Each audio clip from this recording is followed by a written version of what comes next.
Hi everybody, this is Rick Brzezinski of the Jackalar Railroad. Mike Pfeiffer asked me to show you how I do static grass application on the Jackalar. There are a number of techniques and there are a number of units available which you can use to do static grass application. I made my own. You can find instructions on how to make your own from the Z-Trains forum and look up Grassinator in Google. Down below here I am going to put on the screen the websites that you can find the documentation. There's a text document as well as a visual document on how to build your own. Grass application is very easy and very quick.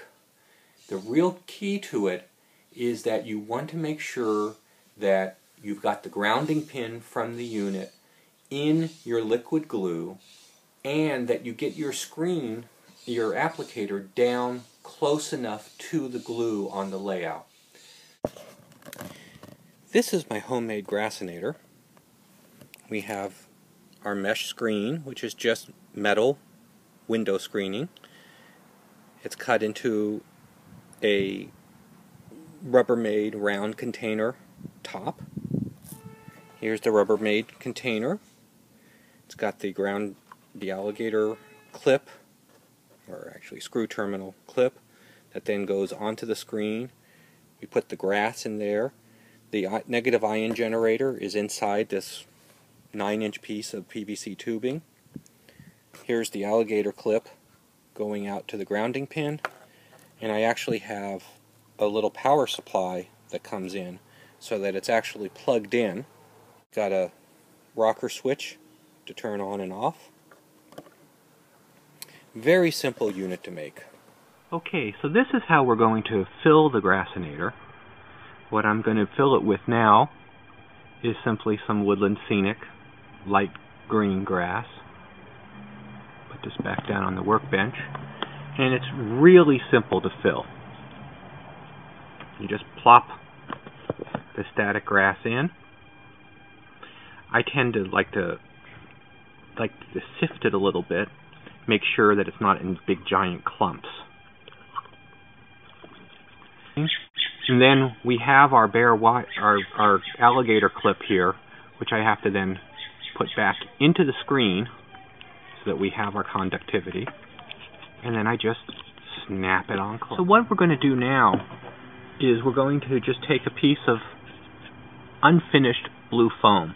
So I wanted to show just how easy it is and what good coverage one can get even with just the grass alone.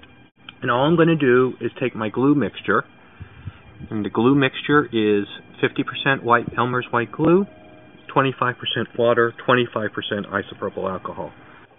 You can draw a line on your layout exactly where you want the grass to be, especially if you're going around a building. You can just freeform it if you're just doing landscape. It really doesn't make any difference where you want to have it. We take the grounding pin, put it in the corner of the glue, but you have to be in the glue. If the grounding pin is not touching the liquid, you will not have continuity to provide the static field. Then we're going to turn this on and bring it down close, and you can see just how nicely the grass comes in and stands up. I really can't get the camera down close enough, but you want to be able to be down so that as you're tapping the side here and going over the area with the wet glue, you can actually see the strands of grass. Some of them will actually lift up and come back to the screen. If you're too far away, you just see the grass blow away.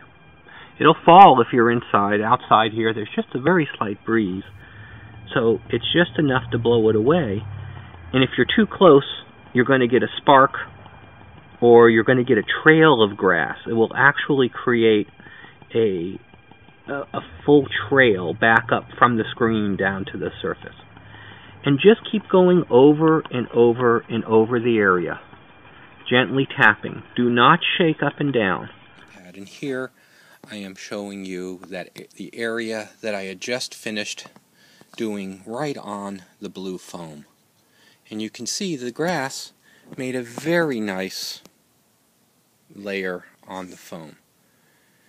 We really don't want to do this because as I come in straight up and down, you can see that we can see the foam underneath it. So don't use just bare foam. But I was using this as for example purposes. What you really want to do is, even if you're going to go straight onto the foam surface, you want to put down a latex paint of some sort of ground color. This was something I did as I was testing out ahead of time how to make my river and lake. And you can see there's some good stuff and there's some bad stuff on here. But I made a little landscape and then was playing with the water. This will be a perfect surface to put some grass on. So what I'm going to do is apply our glue. And as we said earlier, the glue mixture that I'm using starts at about 50% Elmer's, 25% water, 25% isopropyl alcohol. And I do that so that it wets as well as give good electrical conductivity. I'm putting the glue onto the surface to have the grass applied to it. And I'm going to put in the grounding clip.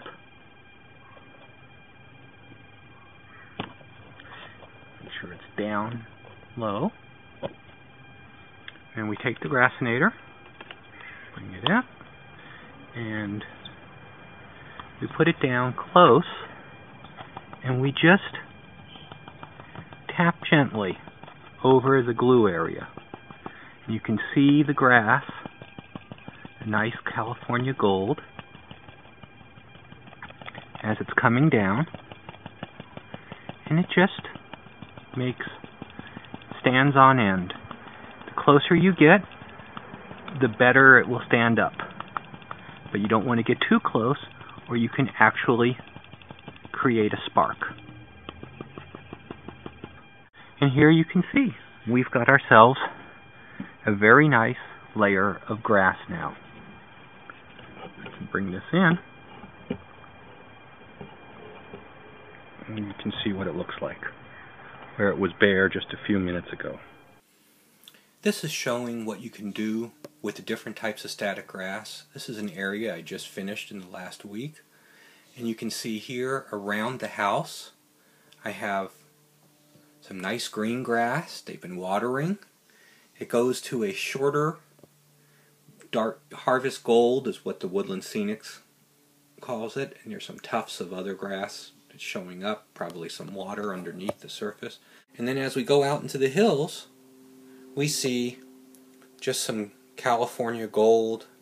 It's much rougher, it's not as even, and much longer grass.